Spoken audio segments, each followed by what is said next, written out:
புதுசா இப்போ பார்க்குற மாதிரி இருக்குது. நம்ம 2 பேர் தான் வந்திருக்கோம். நம்ம கேங்கில் ஆட்கள் இருக்காங்களே. ஆமாம் இனிமேதான் வருவாங்க ஒவ்வொருத்தரா. நம்ம 2 பேரை பார்த்துருக்கோம். வரட்டும் மெதுவா. அதுவும் சரிதான். இனிமேலாம் வந்து நம்ம கேங்காகி வீடியோ போடணும். யோசிப்போம்.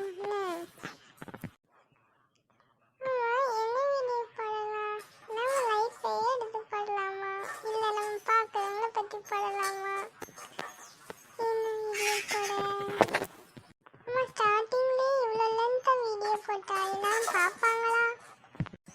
நம்பிக்கை தான் வாழ்க்கை. சரி எல்லாத்துக்கும் சொல்லிடுவோம். ஆமாங்க, நாங்கள் 2 பேரும் சேர்ந்து உங்களுக்காக வீடியோ போட போகிறோம். அதை நீங்களும் கேட்டு ரசிங்க. நானும் லைட்டாக ட்ரை பண்ணுறேன். நீங்கள் சப்போர்ட் பண்ணுங்க. ஆமா நானும் சப்போர்ட் பண்ணுங்க.